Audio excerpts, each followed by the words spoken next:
नमस्कार। मैं वीके शास्त्री अपने चैनल के माध्यम से आप सभी दर्शकों का बहुत बहुत करता हूं। आज की वीडियो में हम बात करेंगे वर्ष 2024 में 25 मार्च 2024 को लगने वाले चंद्र ग्रहण के बारे में। वर्ष 2024 का पहला चंद्र ग्रहण 25 मार्च 2024 को लगेगा। ये चंद्र ग्रहण चंद्रमा पर केतु के प्रभाव से लगेगा। 25 मार्च को कन्या राशि में चंद्रमा और केतु की युति बनेगी और चंद्र ग्रहण लगेगा। ये चंद्र ग्रहण उत्तर पूर्व एशिया, प्रशांत महासागर, अटलांटिक क्षेत्र, आर्कटिक क्षेत्र, अमेरिका, यूरोप, ऑस्ट्रेलिया के पश्चिम हिस्से को छोड़कर पूरे ऑस्ट्रेलिया में लगेगा। हालांकि भारत में ये चंद्र ग्रहण सहज दृश्य नहीं होगा, क्योंकि चंद्र ग्रहण रात में लगता है और भारतीय समय के अनुसार भारत में सुबह 10:23 पर लगेगा और दोपहर 3:13 तक प्रभावी रहेगा। इसका पीक टाइम भारतीय समय अनुसार 12:45 PM पर रहेगा। इस चंद्र ग्रहण का अमेरिका, फ्रांस और रूस पर बहुत बड़ा प्रभाव पड़ेगा।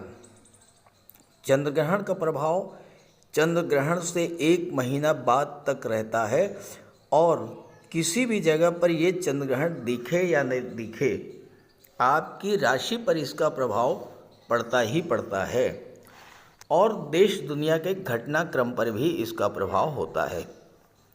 तो इस वीडियो में पहले बात करेंगे सूतक काल, चंद्र ग्रहण के समय रखे जाने वाली सावधानियों, गर्भवती माताओं के लिए विशेष सावधानी के बारे में। फिर बात करेंगे मीन राशि पर इस चंद्र ग्रहण के पड़ने वाले प्रभाव के बारे में। साथ ही साथ ये भी बताएंगे कि आपको अपनी राशि के अनुसार क्या उपाय करना होगा जिससे इस ग्रहण का शुभ फल आपको प्राप्त हो। जहाँ तक सूतक काल की बात है, ग्रहण से 8 घंटे पहले सूतक काल शुरू हो जाता है और जिन स्थानों पर ये चंद्र ग्रहण दिखाई पड़ेगा वहाँ पर सूतक काल मान्य होगा। चंद्र ग्रहण का बहुत अधिक ज्योतिषीय महत्व है। चंद्रमा हमारा मन है और हमारे मन पर चंद्रमा का नियंत्रण होता है। चंद्रमा मन, मस्तिष्क, सोच, विचारधारा, संवेदना और कल्पना शक्ति का कारक है। मन के हारे हार है, मन के जीते जीत। और यही चंद्रमा जब पीड़ित होता है तो हमारा मन, मस्तिष्क और हमारी सोच भी प्रभावित होती है। तो चंद्र ग्रहण के दौरान और सूतक काल के दौरान पहली बात आपको ये ध्यान में रखना है कि कोई भी शुभ कार्य नहीं करना है। दूसरी बात, सूतक के दौरान सोना नहीं है, जागते रहना है। मंत्रों का जाप करें, भगवान भोले शंकर के मंत्रों का जाप, ओम नमः शिवाय या महामृत्युंजय मंत्र का जाप करें। भोजन नहीं बनाना है और अगर बनाएं तो तुलसी पत्र डाल करके रखें। ग्रहण समाप्त होने के बाद स्नान करें। घर और पूजा स्थल पर गंगा जल का छिड़काव करके घर को शुद्ध करें। सूतक काल में घर में अगर मंदिर है तो उसके कपाट बंद कर दें, नहीं है तो देवी देवताओं की मूर्ति का स्पर्श ना करें। ग्रहण के दौरान नकारात्मक विचारों को मन में आने ना दें और ग्रहण के दौरान अपने पास तुलसी के पत्ते रखें। घर के बाहर नहीं निकलना है। किसी ज़रूरी काम के लिए अगर घर के बाहर निकलना ही पड़े तो तुलसी के पत्ते अपनी जेब में रख करके निकलें। ग्रहण के पश्चात स्नान करके भोजन करें। और जहाँ तक गर्भवती माताओं की बात है, तो गर्भवती माताओं को शिशु के लिए भोजन तो करना होगा, तो तुलसी का पत्ता भोजन में पहले से ही डाल करके रखें, तब उस भोजन को ग्रहण कर सकती हैं।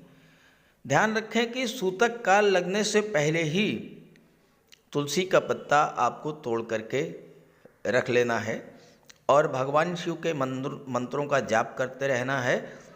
इससे गर्भस्थ शिशु पर कोई दुष्प्रभाव नहीं पड़ेगा। कोई भी तेज धार या नुकीली वस्तुएं अपने पास ना तो रखें और ना ही कोई प्रयोग करें।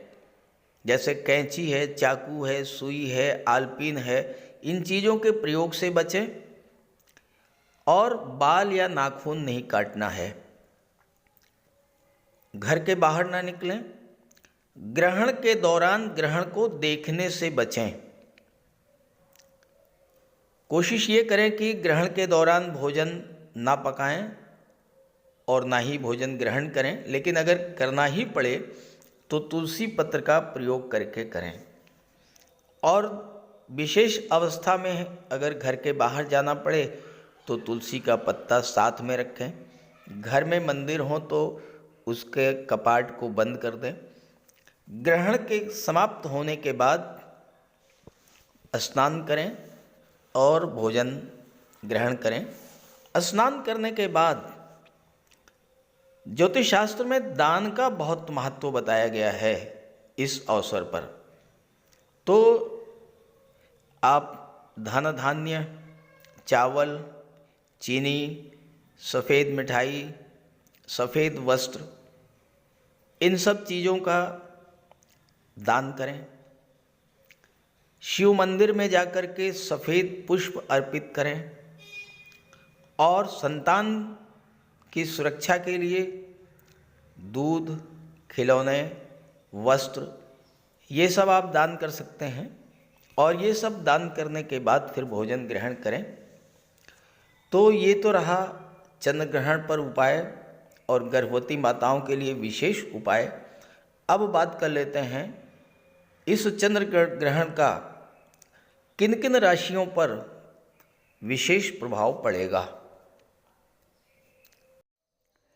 तो ये है मीन राशि के जातकों की कुंडली। आपके लग्न के स्वामी हैं देवगुरु बृहस्पति और देवगुरु बृहस्पति का गोचर कुंडली के धन भाव में है। पहले ग्रहण के समय की ग्रह स्थिति को समझिए। ग्रहण के समय चंद्रमा का गोचर सप्तम भाव में केतु के साथ होगा। बुध 26 मार्च को धन के भाव में आएंगे, गुरु के साथ युति बनेगी और चंद्रमा 26 मार्च को राशि परिवर्तन करके अष्टम भाव में आ जाएंगे। देखिए, चंद्र ग्रहण 25 मार्च को लगेगा कुंडली के 7वें भाव में और चंद्रमा की दृष्टि आपके लग्न भाव पर पड़ेगी। लग्न भाव आपका व्यक्तित्व होता है, 7वां भाव आपका परिवार होता है, आपका दाम्पत्य जीवन होता है। चंद्र ग्रहण के समय, इस समय आपके मन में बिला वजह की चिंता, तनाव, चिड़चिड़ापन, खीज और गुस्सा बढ़ सकता है। बिला वजह दाम्पत्य जीवन में कलह की स्थिति बन सकती है। तो लगातार ओम नमः शिवाय का आप जाप करते रहिएगा। चंद्र ग्रहण के अगले दिन 26 मार्च को चंद्रमा अष्टम भाव में आ जाएंगे। यहाँ भी आपको सावधान रहना होगा 29 मार्च तक। मीन राशि के जातकों के लिए एक विशेष स्थिति बन रही है कि ग्रहण के बाद अगले 4 दिनों तक विशेष सावधानी बरतनी होगी, क्योंकि ग्रहण के बाद चंद्रमा अष्टम में आ जाएंगे तो स्वास्थ्य संबंधी समस्या आपके सामने आ सकती है। कोई पुराना रोग, खास करके ब्लड संबंधी कोई रोग आपको परेशान कर सकता है। इसके अलावा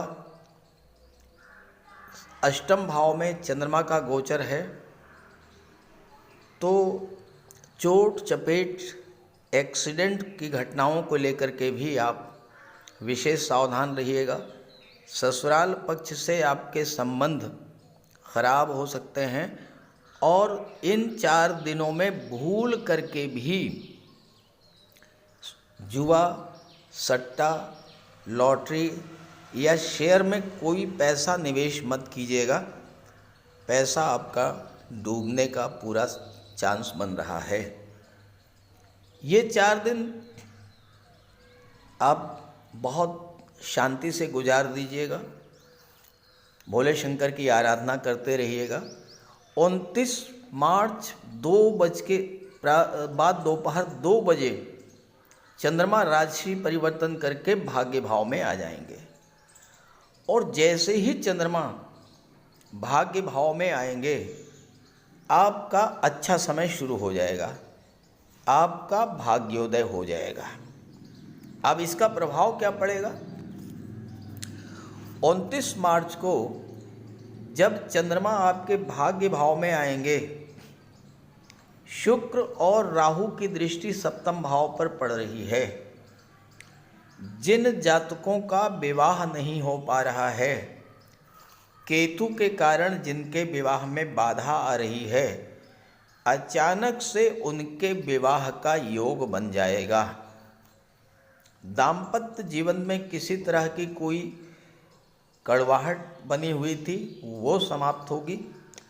पार्टनरशिप को लेकर के आप कोई नया समझौता कर सकते हैं, कोई नई डील कर सकते हैं, कोई नया कॉन्ट्रैक्ट कर सकते हैं और वो कॉन्ट्रैक्ट, वो डील आपके लिए बहुत लाभकारी होगी, क्योंकि भाग्य इस समय आपका पूरी तरह से साथ दे रहा है। चंद्रमा भाग्य भाव में 54 घंटे तक रहेंगे और इसके बाद चंद्रमा का गोचर आपकी कुंडली में बहुत ही शुभ भाव में हो रहा है।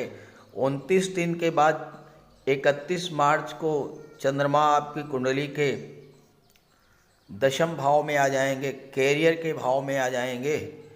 तो ये समय आपको अपने कैरियर को आगे बढ़ाने के लिए बहुत अच्छा रहेगा। गवर्नमेंट की आपको हेल्प मिल सकती है, सरकारी अधिकारियों का सहयोग मिलेगा, प्रभावशाली व्यक्तियों की आपको मदद मिल सकती है और आपके कैरियर के लिए ये समय बहुत अच्छा रहेगा।